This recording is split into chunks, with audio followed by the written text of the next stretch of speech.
Welcome to G24 news. ముందుగా headlines చూద్దాం.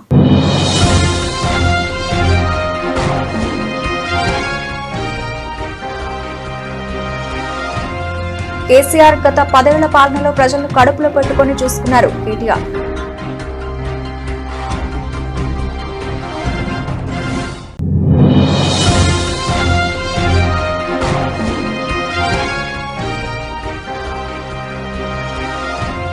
జూబ్లీహిల్స్ నియోజకవర్గ ముఖ్య నాయకులు కార్యకర్తలకు కేటీఆర్ దిశానిర్దేశం.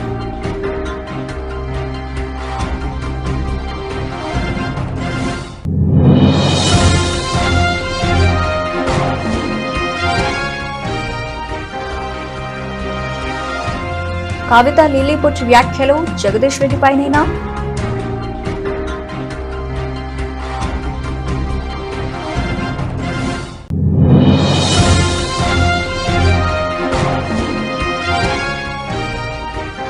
కేసీఆర్ 10 సంవత్సరాల హయాంలో 6,47,479 రేషన్ కార్డులు ఇచ్చామన్న BRS MLC Dasoju Sravan. GO number 58, 59ల ద్వారా జూబ్లీహిల్స్ నియోజకవర్గంలోని అక్షరాల 1,00,000 మంది గూడులేని నిరుపేదలకు ఇళ్ల పట్టాలను పంపిణీ చేసిన ఘనత కేసీఆర్ గారిదైతే తమ ఇళ్లు కూల్చొద్దని కోర్టుల నుంచి ఆదేశాలు తెచ్చుకున్న కోర్టు సెలవులు చూసుకుని బుల్డోజర్లతో పేదల ఇళ్లు కూల్చి వస్తున్న దరిద్రపు ముఖ్యమంత్రి రేవంత్ రెడ్డి అని అన్నారు జూబ్లీహిల్స్ నియోజకవర్గ ముఖ్య కార్యకర్తల సమావేశంలో బీఆర్ఎస్ వర్కింగ్ ప్రెసిడెంట్ కేటీఆర్. మరి బస్తీలలో ఉండే పేదలకు కేసీఆర్ గారు ఏం చేసిండో ఒక్కసారి యాద్ చేసుకోమని చెప్పి నేను కోరుతా ఉన్నాను. 10-12 ఏళ్లలో కేసీఆర్ గారి నాయకత్వంలో, ఆ రోజు మాగంటి గోపీనాథ్ గారి నాయకత్వంలో ఏమేమి జరిగినాయి ఒకసారి యాద్ చేసుకోండి. 1 కాదు 2 కాదు, 1,00,000 మంది పేదలకు మనం ఆనాడు మన ప్రభుత్వంలో జీవో నంబర్ 58 కింద 59 కింద 1,00,000 మంది పేదలు గూడు లేని వాళ్ళు అక్కడనో ఇక్కడనో 60 గజాలు 40 గజాలు 30 గజాల మరి ఆడపోయి ఒక గుడిసెనో ఒక చిన్న రేకుల షెడ్ వేసుకుంటే 1,00,000 మందికి పట్టాలు ఇచ్చిన నాయకుడు కేసీఆర్ గారు హైదరాబాద్లో అనే మాట నేను మీకు యాద్ చేస్తున్నాను. ఇవాళ ప్రభుత్వం ఎట్లుందండి? ఇవాళ పేదవాడు ఎక్కడన్నా గవర్నమెంట్ జాగాలు ఎక్కడన్నా దొరకక దిక్కులేక అక్కడనో ఆన్నో ఎన్నో కట్టుకుంటే వచ్చి నిర్దాక్షిణ్యంగా హైడ్రా హైడ్రా అని చెప్పి ఏడుస్తుంటే మొత్తుకుంటే కాయిదాలు ఉన్నాయి చూడరా కోర్టు ఆర్డర్ ఉందంటే కూడా నిర్దాక్షిణ్యంగా కూల్చి పారేసి మీరేమైనా చేసుకొని ఎవరికి చెప్పుకుంటారో చెప్పుకోండి అని చెప్పి ఒకళ్ళు హిందూ ముస్లిం అని కూడా లేదు, ఇష్టం వచ్చినట్టు కూలగొట్టాడు. గరీబోడైనా ఎవడైనా చూడకుండా కూలగొట్టి పారేస్తూ ఉన్నారు. పోనీ ఈ సూత్రం అందరికీ ఉన్నదంటే అందరికీ లేదు. హైడ్రా అనేది పెద్దల పాలిట మాత్రం వాళ్ళనేం ముట్టది, వాళ్ళనేమన్నది. ముఖ్యమంత్రి రేవంత్ రెడ్డి ఆయన సొంత ఇల్లు కొడంగల్లో కుంటల కట్టిండు. ఆ కుంట పేరు రెడ్డి కుంట. దాన్ని అడిగినోడు లేడు, ఏ హైడ్రా ఓదు, ఏ అధికారి ఓడు. వాళ్ళన్న తిరుపతి రెడ్డి, రేవంత్ రెడ్డి వాళ్ళన్న తిరుపతి రెడ్డి దుర్గం చెరువు FTL లోపల కట్టిండు ఇల్లు. దాన్ని అడిగేటోడు లేడు, హైడ్రా ఓదు ఆడికి, అలా కనబడదు అది.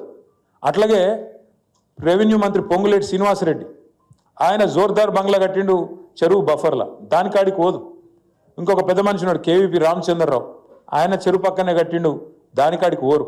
చెప్పుకుంటా పోతే ఒక 50-100 మంది పేర్లు ఉన్నాయి కాంగ్రెస్ వాళ్ళకి. ఎవ్వల ఇంటికాడికి మాత్రం హైడ్రా ఓదు, కూలగొట్టే దమ్ము లేదు. కాంగ్రెస్ వాళ్ళకి ముట్టది, అధికార పార్టీ వాళ్ళు అంటే అధికార పార్టీకి చట్టం అనేది చుట్టం.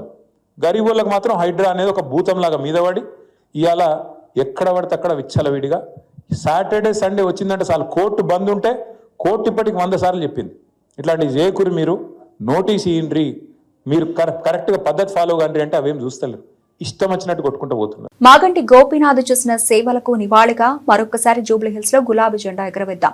ఇంటింటికి వెళ్లి బీఆర్ఎస్ చేసిన మంచి పనులను ప్రజలకు వివరించండి. కాంగ్రెస్ వైఫల్యాలను ఎండగట్టాలని.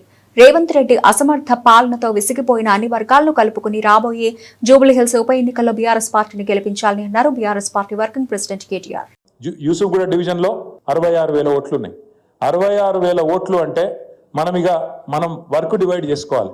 ప్రతి 25 ఇండ్లకు ఒకరు ఇన్ఛార్జ్ బాధ్యత తీసుకోవాలి. తీసుకొని ఆ 25 ఇండ్లలో మనం డామ్ డూమ్ అని ఎగిరి పెద్ద పెద్ద మీటింగ్లు పెట్టి దుంకే అవసరం లేదు. మనం సింపుల్గా పోయి ఆ ఇండ్లకు పోయి ముచ్చట పెట్టాలి. కేసీఆర్ ఉన్నప్పుడు బాగుండేనా, ఇప్పుడు వీళ్ళు వచ్చినాక బాగుందా, ఇది ఒక్కటి మీరు అడుగుని మొదలు. నాకు తెలిసి 99% మంది అప్పుడే మంచిగుండే, వీళ్ళు వచ్చినాకనైతే నాశనం చేసిపోయిందని మీకు 99% మంది చెప్తారు. నేను చెప్పేది కరెక్టేనా? చెప్తారు. మరి అట్లా చెప్పినాక వాళ్ళను ఖచ్చితంగా మీరు రేపటి రోజున మాకు ఆశీర్వాదం ఇవ్వాలి. మొన్నటిదాకా గోపన్న బాగా పనిచేసిండు, కానీ ఇట్లా అనుకోకుండా ఇట్లా జరిగింది. కాబట్టి మీ అందరి ఆశీర్వాదం కేసీఆర్ గారికి మన పార్టీకి ఉండాలి అని చెప్పి మీరు దయచేసి అందరు కూడా ఒక్కొక్క ఇంటికి పోయి కూర్చోవాలి. అవసరమైతే వీళ్ళు వాళ్ళు కుమ్మక్కై, కాంగ్రెస్ వాడు బీజేపీ వాడు కుమ్మక్కై మన ఓట్లు తీసే ప్రయత్నం కూడా చేస్తారు. మనం ముందు తొందరపడాలి, జాగ్రత్త పడాలి. తప్పకుండా మన ఓట్లు ఉన్నాయా లేవా ఆ ఇళ్లలోకి పోయి కూడా చెక్ చేసుకోవాలి. ఈ వివరాలన్నీ మీరు పకడ్బందీగా తీసుకొస్తే మనం బ్రహ్మాండంగా అవతల ఎన్ని దుష్ప్రచారాలు చేసినా బీజేపీ వాడు కాంగ్రెస్ వాడు డోకా లేకుండా మాగంటి గోపీనాథ్ గారి సేవలు మళ్ళొక్కసారి జూబ్లీ హిల్స్ గుర్తు చేసుకున్నది. మాగంటికి మంచి ఈ గెలుపు ఒక కానుకగా మనందరం కూడా ఆయనకు అశ్రునివాళిగా అందించినాము అనే విధంగా తీర్పునియాలని చెప్పి నేను కోరుతా ఉన్నాను. దయచేసి మిమ్మల్ని నేను కోరేది సీరియస్గా తీసుకుందాం ఎలక్షన్. ఎందుకంటే మనం ఇంకా ఎప్పుడు వస్తుందో, డేట్ ఎప్పుడు వస్తుందో అట్లా ఇట్లా అని మీరు బేజారు కాకురి, లేకపోతే ఆయన లైట్గా ఉండకురి. ఈ ఎలక్షన్ రేపో ఎల్లుండో అన్నట్టు కొట్లాడదాం. ఎలక్షన్ ఇప్పుడే ఉంది, ముంగట్నే ఉంది అని కొట్లాడాలి. ఎక్కడ పోగొట్టుకున్నదాన్ని అక్కడనే దేవులాడుకోవాలని చెప్తారు పెద్దోళ్ళు. మనం ఇవాళ తెలంగాణలో అధికారం కోల్పోయినాం. హైదరాబాద్లో కాదు, తెలంగాణలో 1.8% తేడాతో మనకు అధికారం పోయింది. మళ్ళా తిరిగి కేసీఆర్ గారు ముఖ్యమంత్రి కావాలి, మళ్ళా గులాబీ జెండా ఎగరాలి అంటే ఎవరి చేతుల్లోనే లేదు, మన చేతుల్లోనే ఉంది. అందుకే దయచేసి అందరం సీరియస్గా తీసుకొని గట్టిగా కొట్లాడదాం. పేరున మీ అందరికీ మళ్ళొకసారి నమస్కారాలు. చిన్నపిల్లలతో సహా వచ్చిన మా ఆడబిడ్డలందరికీ మళ్ళొకసారి ప్రత్యేకంగా నమస్కారాలు. జై తెలంగాణ, కేసీఆర్ గారి నాయకత్వం. నల్గొండ జిల్లాలో ఓ నాయకుడు బీఆర్ఎస్ ను నాశనం చేశారని ఎమ్మెల్సీ కవిత వ్యాఖ్యానించడం రాజకీయ వర్గాల్లో హాట్ టాపిక్ గా మారింది. అతను లెల్లిపోటు అని తీవ్ర వ్యాఖ్యలు చేశారు. నల్గొండలో తాను గెలిచి మిగతా సీట్లలో బీఆర్ఎస్ ఓటమికి కారణం అయ్యారని విమర్శించారు. అయితే నల్గొండ జిల్లాలో జగదీష్ రెడ్డి మాత్రమే గెలిచారు. ఇటీవల కవితపై ఆయన విమర్శలు గుప్పించారు. దీంతో కవిత వ్యాఖ్యలు జగదీష్ రెడ్డి గురించేనా అనేది తెలియాల్సి ఉంది. నా బాధ నేనేమంటున్నా అంటే, అనుచితమైనటువంటి వ్యాఖ్యలు ఒక ఇంటి ఆడబిడ్డగా నా మీద చేస్తే యావత్ తెలంగాణ బాధపడి అనేక మంది ఎక్కడికక్కడ డైరెక్ట్గా రియాక్ట్ అయింది. మరి ఏమైందో ఏమో నాకు తెలియదు, కానీ బీఆర్ఎస్ పార్టీలో ఉన్న అన్నదమ్ములకు వాళ్ళు మాత్రం ఎవరు రియాక్ట్ కాలేదు. ఎందుకు కాలేదు అన్నటువంటి విషయం ఒకటి ఆలోచించాలి. రెండు, మీ అందరికీ తెలుసు, నేను ఎప్పుడు కూడా నిర్దిష్టమైన సమాచారం లేకుండా మాట్లాడను. ఇవాళ నేను చాలా నిర్దిష్టమైన సమాచారంతో చెప్తున్నా. ఆ వ్యాఖ్యల వెనుక ఒక బీఆర్ఎస్ పెద్ద నాయకుడి హస్తం ఉన్నది. అందుకనే బీఆర్ఎస్ పార్టీ నాయకులు ఎవడు కూడా రియాక్ట్ కాలేదని చెప్పి నేను బలంగా నమ్ముతా ఉన్నాను. ఆ కుట్రలు చేసిన పెద్ద నాయకులు ఏమనుకుంటున్నారంటే, నా దగ్గర ఎవరో 10 మందిని పెట్టి నా దగ్గర జరిగే అంశాల సమాచారం ఎప్పటికప్పుడు తీసుకుంటున్నామని చావు తెలివితేటలు ప్రదర్శిస్తున్నారు. కానీ ఆ బాగా పెద్దగా ఉన్న నాయకుడికి అర్థం కావాల్సింది ఏంటంటే, అక్కడేం జరుగుతుందో కూడా నాకు సమాచారం వస్తూనే ఉంటుంది. సో మీరు ఏ టైంలో ఎవరిని కలిశారు, నా మీద వ్యాఖ్యలు చేయడానికి మీరు ఎవరిని ప్రోత్సహించారు, మీరు ఎంత కింద స్థాయికి దిగజారి ఒక ఆడబిడ్డ మీద అటువంటి వ్యాఖ్యలు చేయించారు, ఇవన్నీ కూడా నేను చూస్తున్నా, గమనిస్తున్నా. నేను బలంగా కర్మ సిద్ధాంతాన్ని నమ్ముతున్నా. నేను మళ్ళీ చెప్తున్నా, ఇవాళ మీరు నన్ను ఒంటరి చేసి ఏదో చేయాలని అనుకోవచ్చు, నా మీద ఇటువంటి వ్యాఖ్యలు చేపించి శునకానందం పొందొచ్చు టెంపరీగా, కానీ దేవుడు అనేవాడు ఉన్నాడు. ఖచ్చితంగా అది మీకు తిరిగి కొట్టే సమయం వస్తుంది. ఒకటి.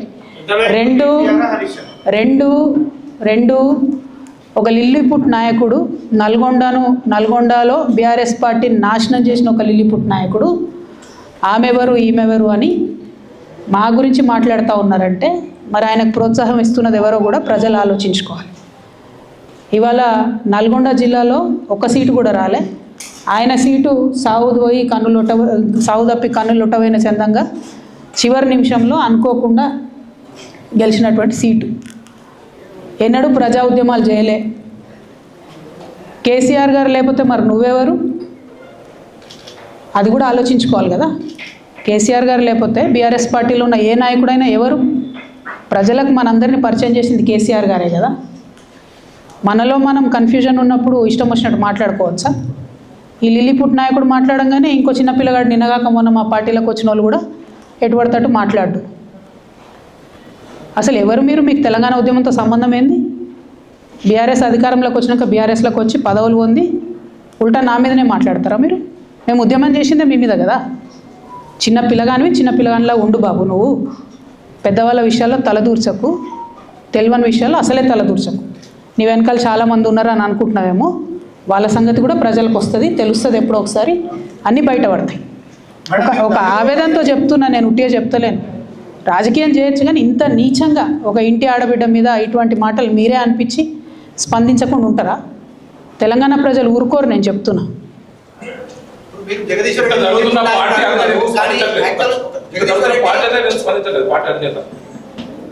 కేసీఆర్ గారు ఎందుకు స్పందించట్లేదు జరుగుతున్నా కూడా?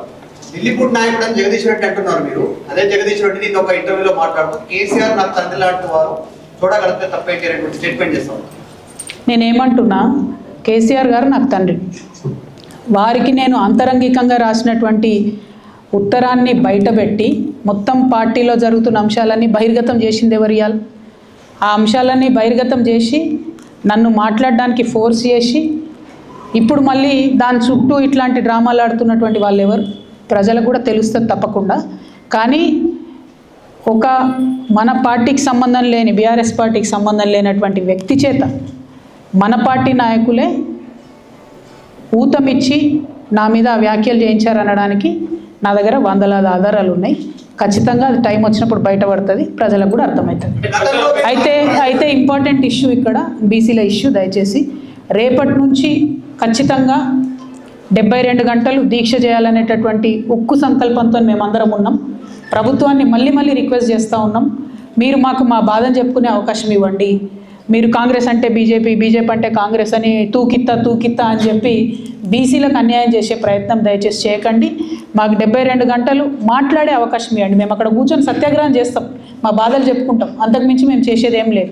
దానివల్ల కేంద్ర ప్రభుత్వంలో కదలిక వస్తే శాశ్వతంగా మన ముందు తరాల బీసీ బిడ్డలకు అందరికి కూడా లాభం జరుగుతుంది. ఆ అంశాలని దృష్టిలో పెట్టవలసింది నేను కోరుతాను. అట్లానే నిన్నగాక మొన్న నా మీద విచిత్రమైన వ్యాఖ్యలు చేసినటువంటి వ్యక్తి కూడా రాష్ట్ర వ్యాప్తంగా ఉన్న నాయి బ్రాహ్మణులను కించపరిచే విధంగా మాట్లాడితే అన్ని జిల్లాల్లో ఉన్న నాయి బ్రాహ్మణ సోదరులు కూడా ఇలా అగ్గి రగులుతున్నటువంటి సంగతి కూడా మీకు తెలుసు. వాళ్ళు కూడా ముందుకు వస్తారు. రేపటి నాడు దీక్షల్లో కూడా వాళ్ళందరినీ కూడా పెద్ద ఎత్తున పాల్గొనేలాగా మేము ప్రోద్బలం చేస్తూ ఉన్నాము. అల్టిమేట్గా ప్రజాస్వామ్యంలో చాలా డీసెంట్గా మా నిరసనని తెలియజేస్తాము. దానికి అవకాశం ఇవ్వాల్సిందిగా మళ్ళీ ఒకసారి డీజీపీ గారికి, ప్రభుత్వానికి నేను విజ్ఞప్తి చేస్తాను. పార్టీ చూసుకోవడానికి కారణం అని మీరు చెప్తా ఉన్నారు. ఢిల్లీపూట్ నాయకుడు స్టేట్మెంట్ చేస్తాం. అదే నాయకుడు కేటీఆర్ తో వాహనంలో ప్రైవేట్ గా పర్సనల్ గా ఆయన ట్రావెల్ చేస్తారు. కేసీఆర్ బయటకు వచ్చినా కేసీఆర్ వాహనంలో ఆయన ఉంటారు, ఫామ్ హౌస్ లో ఆయనే కనిపిస్తారు. నేనేమంటున్నా అంటే ఆ ఢిల్లీపూట్ నాయకుడి గురించి ఇంత మాట్లాడితే చాలా ఎక్కువ ఆయన గురించి ప్రజలకు తెలియజెప్పాలి కాబట్టి మాట్లాడినా. ఇక అంతకు మించి అవసరం లేదు. ఆ విషయంలో టైంకి ఖచ్చితంగా పార్టీ అధిష్టానం స్పందిస్తుందని చెప్పి నేను భావిస్తున్నాను. Thank you. ఎగ్జాక్ట్లీ. ఏపీ మంత్రి లోకేష్ వరద నీరు బనకచెర్లకు తరలింపుపై చేసిన వ్యాఖ్యలను హైదరాబాద్ ఇన్ఛార్జ్ మంత్రి పొన్నం ప్రభాకర్ తీవ్రంగా ఖండించారు. వరద జలాలపై అసమంజసమైన ఆరోపణలతో ప్రజలను మభ్యపెడుతున్నారన్నారు. నికర మిగులు వరద జలాల మధ్య తేడా గుర్తించి మాట్లాడాలని హితవు పలికారు. తెలంగాణకు సంబంధించిన నీటి హక్కుల విషయంలో ఒక్క చుక్క నీటినైనా వదిలే ప్రసక్తే లేదని తేల్చి చెప్పారు. రాష్ట్ర ప్రయోజనాల కోసం గట్టిగా నిలబడతామన్నారు. లోకేష్ గారు బనకచెర్ల మీద మేమేదో వరద నీళ్లు తీసుకుపోతుంటే ఎందుకు ప్రాంతీయ తత్వాన్ని రెచ్చగొట్టమని అడుగుతా ఉన్నా. నేను అడుగుతా ఉన్నా, నికర జలాలు, మిగులు జలాలు, వరద జలాల గురించి కొంత ముందు తెలుసుకోండి. తెలంగాణకు ఆనాడు ఉమ్మడి రాష్ట్రంలో ఉన్నటువంటి నీటి లభ్యత దృష్ట్యా 968 టీఎంసీలు తెలంగాణకు, 531 టీఎంసీ ఆంధ్రప్రదేశ్కు ఇచ్చిన తర్వాత ఆ నికర జలాల మీదుగా మిగులు జలాలతో తీసుకున్న తర్వాత వరద జలాల గురించి ఆలోచించాలి. వరద జలాల లభ్యత, ఈ ప్రాజెక్టులన్నీ పైన ఉండబడేటువంటి ప్రాజెక్టులు, ఆ నీటి వినియోగం పూర్తి అయిన తర్వాత వరద జలాల లెక్కకు వస్తుంది. అది తెలియకుండా ప్రజలను మభ్యపెట్టి ఆంధ్రప్రదేశ్ ప్రజలను మోసం చేసే విధంగా ప్రయత్నం జరుగుతున్నటువంటి పరిస్థితి. తెలంగాణ ప్రజలకు సంబంధించిన హక్కు ఆనాడు ట్రిబ్యునల్స్, కేంద్ర ప్రభుత్వాలు నిర్ణయం చేసిన ప్రకారంగా మా నీటిని ఒక చుక్క కూడా వదిలిపెట్టుకోలేం. గతంలో ప్రభుత్వం ఏదైనా పొరపాటు చేస్తుంటే మీరు ఒక పద్ధతి ప్రకారంగా ఉండాల్సినటువంటి సీనియర్ నాయకుడు చంద్రబాబు నాయుడు గారు, వారి పట్ల అందరికీ గౌరవం ఉంది. కానీ ఈ దిశలో నీటికి సంబంధించిన అంశంపై ఇరు రాష్ట్రాలు ఘర్షణ వాతావరణం తెచ్చుకోవడం మంచిది కాదు. మా ప్రాజెక్టులు ఏదైతే గోదావరి మీ ప్రాజెక్టు పైన ఉన్నటువంటి పైన నీళ్లకు సంబంధించిన మా లభ్యత, నికర జలాల లభ్యత, మిగులు జలాల లభ్యత ఉపయోగించుకున్న తర్వాత వరద జలాలు సముద్రంలో కలవాలని ఎవరు కోరుకోం. సముద్రంలో కలిసే నీళ్లు మీరు వాడుకుంటే మాకు అభ్యంతరం లేదు. కానీ మా కోట, మా వాటా, మా నీళ్ల యొక్క వినియోగం పూర్తి కాకముందే మీరు వరద జలాల పేరు మీద దాన్ని ఏదో చేస్తున్నామని చెప్పి దాన్ని ప్రాంతీయ అసమానతలు రెచ్చగొడుతున్నారు అనేటువంటి మాట తేవడం పొరపాటు. మేము మా రాష్ట్ర ప్రయోజనాలు, మా రాష్ట్ర రైతుల హక్కుల కోసం బాజాప్తా మాట్లాడతాం, మేము కాపాడుకుంటాం. మీ రాష్ట్ర ప్రయోజనాల కోసం కాపాడుకోండి, కానీ రాష్ట్ర ప్రజలను మోసం చేసే విధంగా తప్పుడు సమాచారం ఇవ్వదని కోరుతాం. రైతుల సమస్యలపై బీఆర్ఎస్ నాయకులు పెట్టిన ప్రెస్ మీట్ ను అడ్డుకున్న పోలీసులు. కోరుట్ల నియోజకవర్గంలో రైతుల సమస్యలపై బీఆర్ఎస్ నాయకులు రైతు వేదికలో పెట్టిన ప్రెస్ మీట్ ను అడ్డుకున్న పోలీసులు. బాల్కొండ నియోజకవర్గానికి చెందిన కాంగ్రెస్ నాయకుల ప్రెస్ మీట్ కోసం పోలీస్ స్టేషన్ ను సిద్ధం చేసిన పోలీసులు. వీళ్లు పోలీసులా లేక అనధికారిక కాంగ్రెస్ నాయకులా అంటూ ఆగ్రహం వ్యక్తం చేసిన Korutla MLA doctor Sanjay.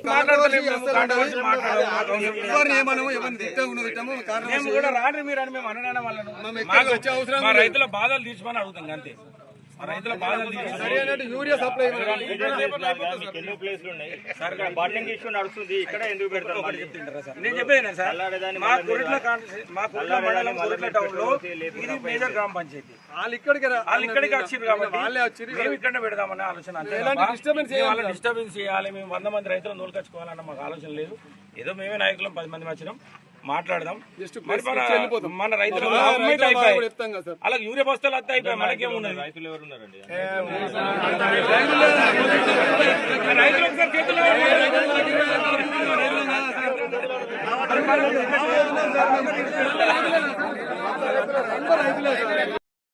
Muscat దేశంలో చిక్కుకున్న గోదావరికని మహిళలను ఇండియా తీసుకొచ్చిన కేటీఆర్ లేకపోతే స్వదేశానికి వచ్చేదాన్ని కాదని కంటతడి పెట్టుకుని భావోద్వేగంతో కేటీఆర్ కు రాఖీ కట్టిన బాధితురాలు.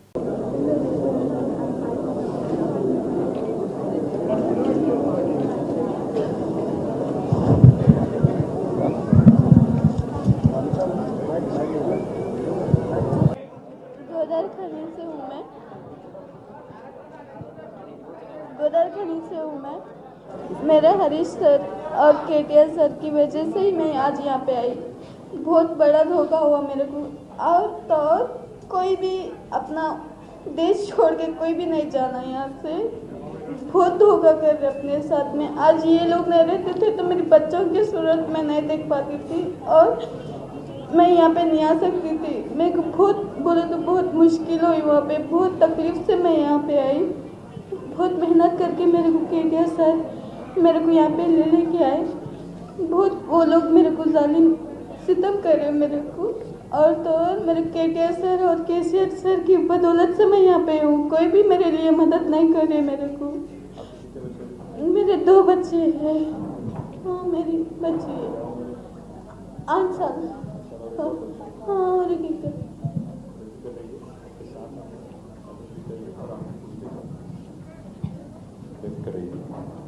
ఈ అమ్మాయి పేరు అఫ్రీన్. అమ్మాయి రామగుండం అమ్మాయి అయితే మస్కట్ దేశానికి పోయి అక్కడ ఇరుక్కొని పోయిన అన్న మమ్మల్ని కాపాడండి అని చెప్తే ఏ ప్రభుత్వం పట్టించుకోలేదు. మళ్ళీ మన పార్టీ నాయకత్వం పట్టించుకొని సోదరుడు హరీష్ రెడ్డి గారు ఆ రామగుండం కాన్స్టిట్యూన్సీ ఉంటున్నారు, వారు పట్టించుకొని అమ్మాయి తిరిగి ఇండియాకి తీసుకొస్తే స్ట్రైట్గా పొద్దున ఎయిర్పోర్ట్లో దిగింది. एयरपोर्ट में सीधा इकड़ के వచ్చింది. एयरपोर्ट से सीधा यहाँ पे आए उनके अपने बच्चों के साथ. हम सब आपके साथ हैं माँ, और आप बेफिक्र रहिए. जो भी है आगे की भी हम ज़रूर आपका मदद करेंगे और इंशाल्लाह आपकी बच्चों की भी देखभाल करेंगे. बहुत बहुत वेलकम. अमीर पीस करें और शुक्रिया आपका. शुक्रिया. नहीं बेटा अम्मा राखी करते हैं. मैं राखी पंడుగ రాలే కదా. रक्षा कर रहे हैं हम तो आपको बंधन.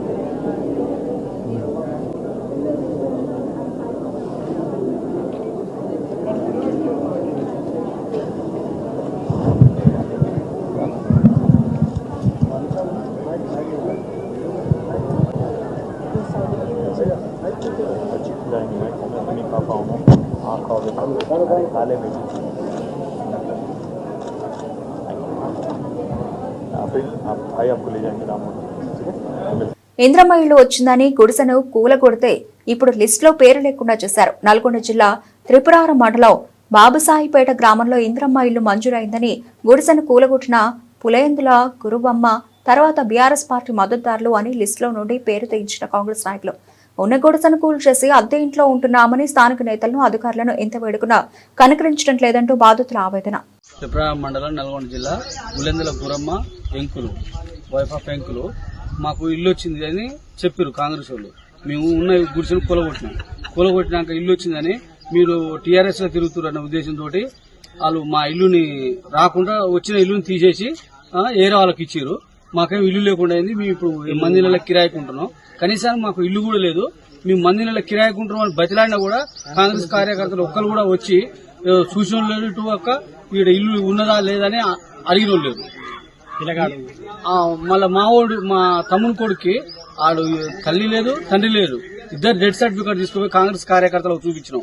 అయినా కూడా వాళ్ళు కనికరం లేకుండా కూలగొట్టిన ఇల్లు కూలగొట్టి కదా కనీసానికి ఇవ్వండి బతుకుదానికైనా ఉపయోగపడుతుందంటే అట్లా కూడా ఇల్లు తీసేసి వాళ్ళు నచ్చిన వాళ్ళకు ఇచ్చుకుంటారు. మరి ఇప్పుడు ఆమె ఆడుంటుంది ఈ మంది నెల కిరాయికుంటున్నది.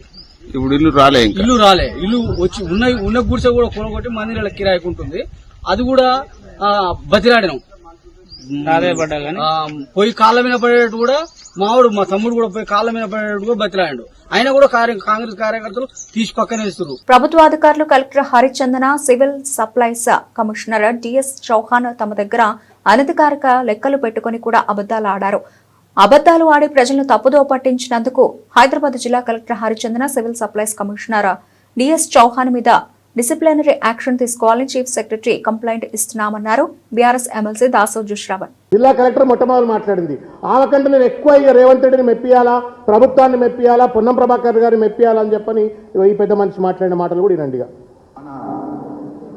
హైదరాబాద్ నగరానికి ప్రథమ పౌరుడు మన మేయర్ గారు, ఎమ్మెల్సీ గారు మరియు అందరు కార్పొరేటర్స్ కి, జిల్లా కలెక్టర్ గారు అందరికి కూడా నేను చేసి జోడించి సాదరంగా నమస్కారం తెలియపరిచేస్తూ ఈనాటి ఫిగర్స్ అన్ని చెప్తారు కానీ కొన్ని ముఖ్యమైన విషయాలు మీ దృష్టికి తేవాలనేది చాలా క్లుప్తంగా నేను కొన్ని విషయం చెప్తాను.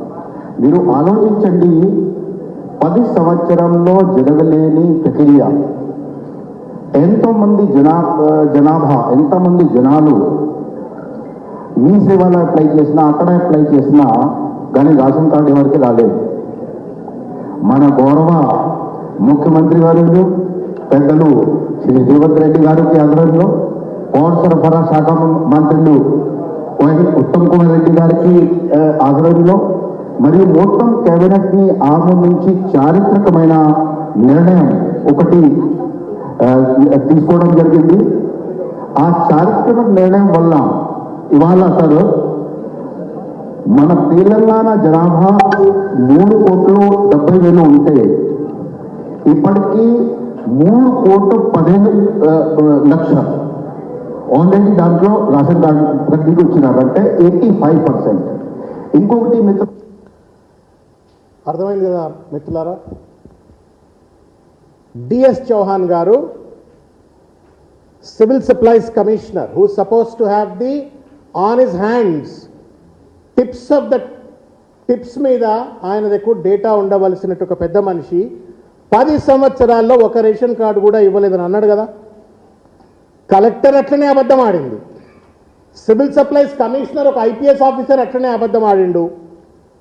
వాస్తవం ఏంది అంటే గత 10 సంవత్సరాల కాలంలో బీఆర్ఎస్ పార్టీ అధికారంలో ఉన్నప్పుడు 1 కాదు, 2 కాదు, 3 కాదు, 4 కాదు, 5 కాదు, దాదాపు 6 లక్షల కార్డ్స్ను 6,47,479 కార్డ్స్ను గత ప్రభుత్వంలో కేసీఆర్ గారి యొక్క హయాంలో 2016-17 నుండి మొదలుకుంటే 2022-23 వరకు 6,47,479 కార్డ్స్ను ఇచ్చినటువంటి ఒక విషయం కలెక్టర్ గారు దాచిపెట్టే ప్రయత్నం చేస్తూ ఉన్నారు. ప్రజలకు తెలియనిస్తలేరు, అబద్ధం చెప్తా ఉన్నారు.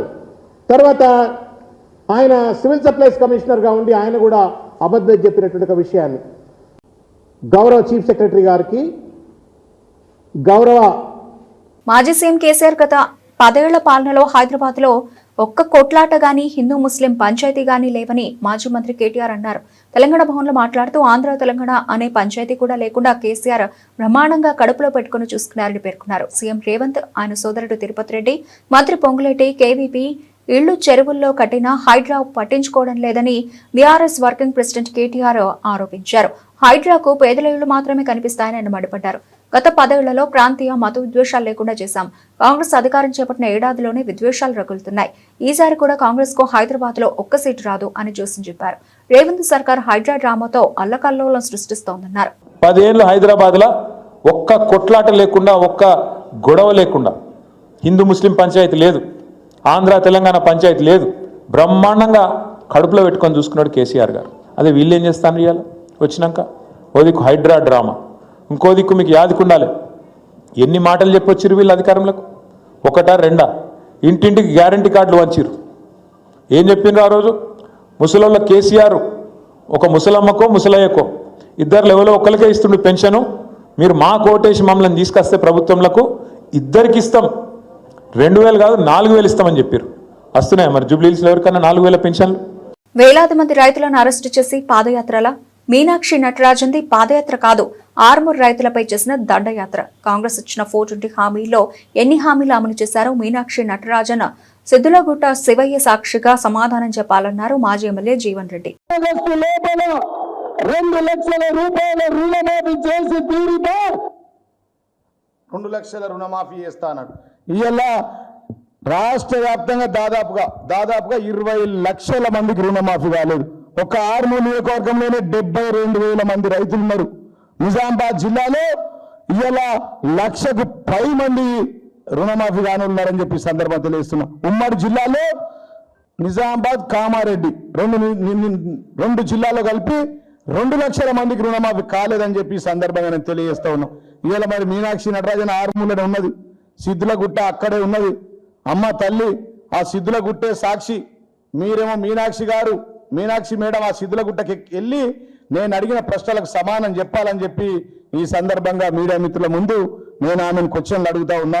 ఎన్ని హామీలు అమలు చేశారో మీనాక్షి నటరాజన్ గారు సిద్ధులగుట్ట ఎక్కి మీ అవినీతి ఇన్ఛార్జ్ అయినటువంటి వినయ్ రెడ్డిని పట్టుకొని మా జిల్లా పిసిసి ప్రెసిడెంట్ మహేష్ కుమార్ గారిని ఎక్కించుకొని ఆ సిద్ధులగుట్ట దేవుడు సాక్షిగా మీ ముఖ్యమంత్రి డమ్మీ ముఖ్యమంత్రి రేవంత్ రెడ్డి గారు ఎట్లయితే ప్రమాణం చేశాడో అదేవిధంగా మీరు ప్రమాణం చేసి చెప్పాలని చెప్పి నేను మరి మీనాక్షి నటరాజన్ గారు కోరుతా ఉన్నానని చెప్పి సందర్భంగా తెలియజేస్తున్నా. కామారెడ్డి బీసీ డిక్లరేషన్ కోమలకు పోయింది వాస్తవం కాదా అని చెప్పి సందర్భంగా నేను ఆమెను అడుగుతా ఉన్నా. మా జిల్లాలో 2 లక్షల మందికి కావాలి, నువ్వు సిద్ధులగుట్ట ఎక్కువ శివయ్య సాక్షిగా అక్కడ ప్రమాణం చేసి చెప్పు 2 లక్షల మందికి ఇంకా ఇయ్యలేదా క్లారిటీ ఇవ్వండి.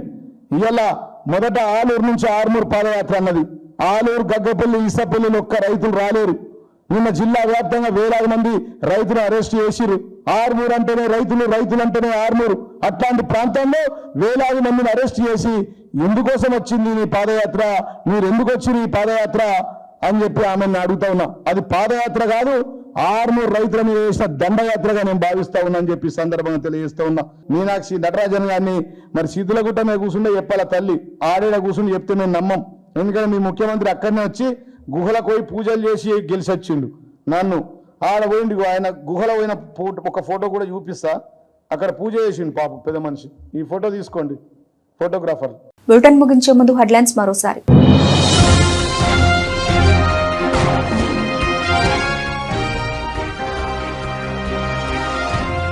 కేసీఆర్ గత 10 ఏళ్ల పాలనలో ప్రజలను కడుపులో పెట్టుకుని చూసుకున్నారు కేటీఆర్.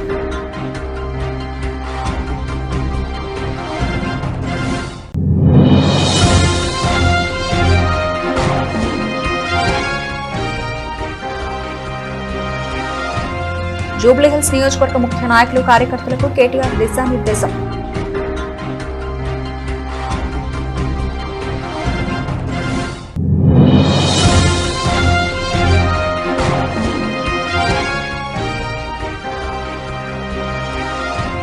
కవిత లిల్లీపుట్ వ్యాఖ్యలు జగదీష్ రెడ్డిపైనేనా?